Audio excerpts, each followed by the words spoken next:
नमस्कार आउ वोकेशनल ओडिशार एही खास विश्लेषण को आपण मानकु बहुत बहुत स्वागत। अच्छा केवे भाविछंती कि आमे दिनसारा जेते सबु ऐप व्यवहार करूछे ऑनलाइन रे फोटो वीडियो सेव करूछे से सबु प्रकृति रे केउठी जाई रहुची। एहा पछरे एक एभଳି क्रांतिकारी टेक्नोलोजी अछि जहा केवल बड़ बड़ व्यवसाय नुहे बरं आम समस्तंक डिजिटल जीवन को संपूर्ण भावरे बदलाई देइछि। तेबे आसंतु आज से ही क्लाउड कंप्यूटिंग विषय भल भावरे बुझिबा। आसंतु गोटे स्थिति विषय भाबिबा। धरंतु गोटे छोट व्यवसाय अछि जहार पाखरे संबल बहुत कम किंतु तार स्वप्न आकाश छुआ ता मनरे बड़ हेबार इच्छा अछि।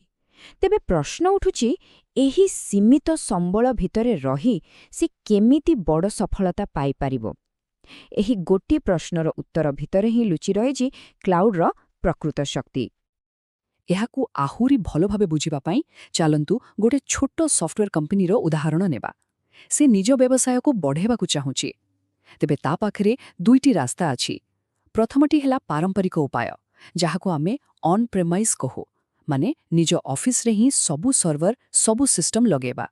आ द्वितीयटी हेला आधुनिक उपाय जहा हेउची क्लाउड। तेबे आसंतो देखिबा एही पुरुणा आ नुआ रास्ता भितरे प्रकृत पार्थक्य कौन। सबुठारु प्रथम आउ गुरुत्वपूर्ण कथा हेला स्केलेबिलिटी।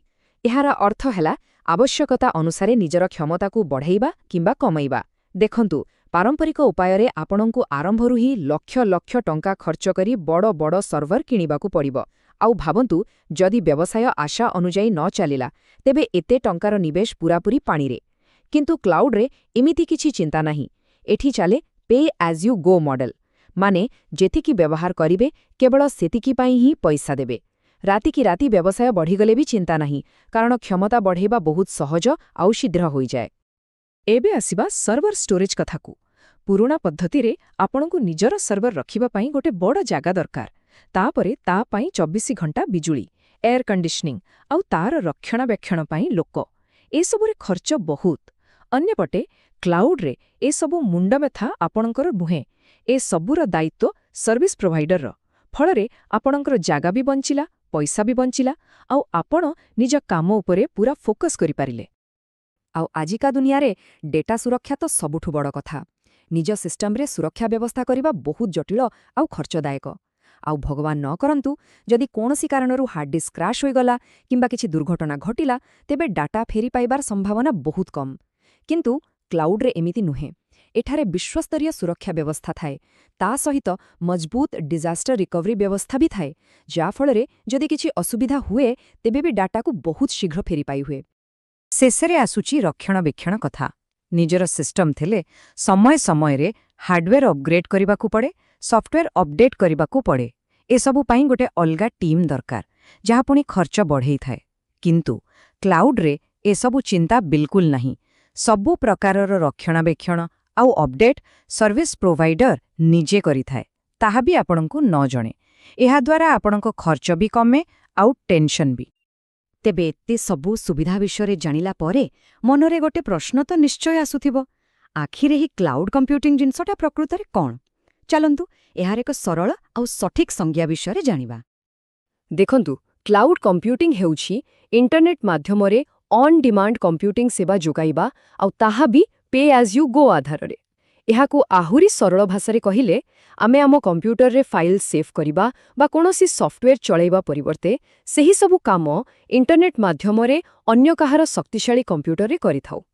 एहा ठीक आम घरर बिजुली सेवा भଳି।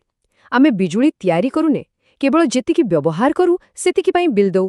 क्लाउड भी ठीक सेमिति। ठीक अछि एबे आमे बुझिगले क्लाउड कोन। किंतु क्लाउड कंप्यूटिंग दुनिया रे निज यात्रा आरंभ करिबा पाई भिन्न भिन्न मॉडल अछि। प्रथमे आसुछि डिप्लॉयमेंट मॉडल माने आपण क्लाउड को केमिति व्यवहार करिवे। एहाको बुझिबा पाई चलंतु गोटे मजादार यात्रार उदाहरण नेबा। प्रथम रास्ता हेउछि पब्लिक क्लाउड। एहा ठीक गोटे पब्लिक बस भଳି। जेमिति बस रे जे केही भी टिकेट काटी यात्रा करिपारे ठीक सेही परी पब्लिक क्लाउड रो सुविधा इंटरनेट माध्यमरे समस्तंको पाई उपलब्ध थाए। एहार खर्च सबुठु कम कारण एठारे संबल को अन्यमानक सहित शेयर करिबाकू पड़े। द्वितीय रास्ता हेला प्राइवेट क्लाउड। एहा हेउछि आपणको निज व्यक्तिगत कार भळे। जेमिति आपणको कार केवल आपणको पाई आउ ता उपरे आपणकर पूरा नियंत्रण थाए ଠିକ୍ ସେମିତି ପ୍ରାଇଭେଟ୍ କ୍ଲାଉଡ୍ କେବଳ ଗୋଟିଏ ସଂସ୍ଥା ପାଇଁ ହିଁ କାମ କରେ। ଏଥିରେ ସୁରକ୍ଷା ବହୁତ ଅଧିକ ମିଳେ, କିନ୍ତୁ ହଁ, ଏହା ଟିକେ ମହଙ୍ଗା। ଆଉ ତୃତୀୟ ରାସ୍ତାଟି ହେଲା ହାଇବ୍ରିଡ୍ କ୍ଲାଉଡ୍, ଯାହାକୁ ଆମେ ଗୋଟେ ଟାକ୍ସି ସହିତ ତୁଳନା କରିପାରିବା। ଏହା ହେଉଛି ପବ୍ଲିକ୍ ଆଉ ପ୍ରାଇଭେଟ୍ କ୍ଲାଉଡ୍ର ଏକ ମିଶ୍ରଣ। ମାନେ ଆପଣ ନିଜର ଅତି ଗୁରୁତ୍ୱପୂର୍ଣ୍ଣ ଆଉ ସମ୍ବେଦନଶୀଳ ଡାଟାକୁ ପ୍ରାଇଭେଟ୍ କ୍ଲାଉଡ୍ରେ ରଖିଲେ ଆଉ ବାକି ସାଧାରଣ କାମ ପାଇଁ ଶସ୍ତା ପବ୍ଲିକ୍ କ୍ଲାଉଡ୍ ବ୍ୟବହାର କଲେ। ଏହା ଏକ ବହୁତ ଭଲ ଆଉ ନମନୀୟ ମାଧ୍ୟମ। ଆଚ୍ଛା, ତେବେ ରାସ୍ତା ତ ଆମେ ବାଛିନେଲେ, କିନ୍ତୁ ଏହି ଯାତ୍ରାରେ ଆମକୁ କେତେ ସାହାଯ୍ୟ ଦରକାର? ମାନେ ଆମେ କେତେ କାମ ନିଜେ କରିବୁ ଆଉ କେତେ କାମ କ୍ଲାଉଡ୍ ପ୍ରୋଭାଇଡର ଆମ ପାଇଁ କରିଦେବ? ଏହାକୁ ହିଁ ନିର୍ଦ୍ଧାରଣ କରେ ସର୍ଭିସ୍ ମଡେଲ। ଆସନ୍ତୁ ଏହା ବିଷୟରେ ଜାଣିବା। ଏହି ଟେବୁଲଟିକୁ ଟିକେ ଧ୍ୟାନରେ ଦେଖନ୍ତୁ। ଏଠାରେ ମୁଖ୍ୟତଃ 3ଟି ସର୍ଭିସ୍ ମଡେଲ ଅଛି। ପ୍ରଥମେ ଆସେ IaaS, ଯାହାର ପୁରା ନାଁ ହେଉଛି ଇନଫ୍ରାଷ୍ଟ୍ରକ୍ଚର ଆଜ୍ ଏ ସର୍ଭିସ୍। ଏହା ମୁଖ୍ୟତଃ IT ଆଡମିନିଷ୍ଟ୍ରେଟରମାନଙ୍କ ପାଇଁ। ଏଠି ପ୍ରୋଭାଇଡର ଆପଣଙ୍କୁ ମୂଳଦୁଆ ମାନେ ସର୍ଭର, ଷ୍ଟୋରେଜ୍, ନେଟୱାର୍କିଂ ଭଳି ଜିନିଷ ଦେଇଦେବ। ତା ଉପରେ ଅପରେଟିଂ ସିଷ୍ଟମ ଓ ଆପ୍ଲିକେସନ ଚଳାଇବାର ଦାୟିତ୍ୱ ଆପଣଙ୍କର। ଦ୍ୱିତୀୟରେ ଆସେ PaaS ଅର୍ଥାତ୍ ପ୍ଲାଟଫର୍ମ ଆଜ୍ ଏ ସର୍ଭିସ୍। ଏହା ଡେଭଲପରମାନଙ୍କ ପାଇଁ ବହୁତ ଭଲ। ଏଠି ସେମାନଙ୍କୁ କୋଡିଂ କରିବା ପାଇଁ ଗୋଟେ ତିଆରି ପ୍ଲାଟଫର୍ମ ମିଳିଯାଇଛି। ସେମାନେ କେବଳ ନିଜ ଆପ୍ଲିକେସନ ଆଉ ଡେଟା ଉପରେ ଧ୍ୟାନ ଦିଅନ୍ତି, ବାକି ସବୁ ପ୍ରୋଭାଇଡର ସମ୍ଭାଳେ। ଆଉ ଶେଷରେ ଆସେ SaaS ମାନେ ସଫ୍ଟୱେୟାର ଆଜ୍ ଏ ସର୍ଭିସ୍। ଏହା ଆମ ସମସ୍ତଙ୍କ ପାଇଁ, ଯେଉଁମାନେ ସାଧାରଣ ବ୍ୟବହାରକାରୀ। ଆମେ ଯେଉଁ ଜିମେଲ୍ ବା ଗୁଗଲ ଡକ୍ସ ବ୍ୟବହାର କରୁ, ତାହା ହେଉଛି ଏହାର ସବୁଠୁ ବଡ଼ ଉଦାହରଣ। ଏଥିରେ ଆମକୁ କିଛି ବି ପରିଚାଳନା କରିବାକୁ ପଡ଼େନି, ସବୁକିଛି ରେଡିମେଡ୍ ମିଳେ। ଆଶା କରୁଛି କ୍ଲାଉଡ୍ କମ୍ପ୍ୟୁଟିଂର ଏହି ଜଟିଳ ବିଷୟଟି ଏବେ ଟିକେ ସହଜ ଲାଗୁଥିବ। ଯଦି ଏହିପରି ସରଳ ଭାଷାରେ ଆହୁରି ଅନେକ ବିଷୟ ଜାଣିବାକୁ ଆଉ ଶିଖିବାକୁ ଚାହୁଁଛନ୍ତି, ତେବେ ଭୋକେସନାଲ ଓଡ଼ିଶାକୁ ସବସ୍କ୍ରାଇବ୍ କରିବାକୁ ବିଲକୁଲ ଭୁଲିବେ ନାହିଁ। ଚାଲନ୍ତୁ ଏବେ ଆମ ଆଲୋଚନାର ଶେଷ ପର୍ଯ୍ୟାୟକୁ ଯିବା। ଆମେ ବୁଝିଲେ କ୍ଲାଉଡ୍ କ'ଣ, ଏହାର ମଡେଲଗୁଡ଼ିକ କ'ଣ। କିନ୍ତୁ ଆଜିର ଏହି ବିଶାଳ ଡିଜିଟାଲ ଦୁନିଆକୁ ପ୍ରକୃତରେ ଚଲାଉଛି କିଏ? କେଉଁ କମ୍ପାନୀମାନେ ଏହି କ୍ଷେତ୍ରରେ ରାଜ କରୁଛନ୍ତି? ଆସନ୍ତୁ ଦେଖିବା। ବର୍ତ୍ତମାନ ବଜାରରେ ମୁଖ୍ୟତଃ 3ଟି ବଡ଼ ଖେଳାଳି ଅଛନ୍ତି, ଯେଉଁମାନଙ୍କୁ ଏହି କ୍ଷେତ୍ରର 3 ମହାରଥୀ କୁହାଯାଇପାରେ। ସେମାନେ ହେଲେ ଆମାଜନ ୱେବ୍ ସର୍ଭିସେସ୍ ବା AWS, ଦ୍ୱିତୀୟରେ ମାଇକ୍ରୋସଫ୍ଟ ଆଜ୍ୟୁର ଏବଂ ତୃତୀୟରେ ଗୁଗଲ କ୍ଲାଉଡ୍ ପ୍ଲାଟଫର୍ମ। ଆଜି ଆମେ ଦେଖୁଥିବା ଅଧିକାଂଶ ୱେବସାଇଟ୍ ଆଉ ଆପ୍ଲିକେସନ ଏହି 3ଟି ପ୍ଲାଟଫର୍ମ ଉପରେ ହିଁ ନିର୍ଭରଶୀଳ।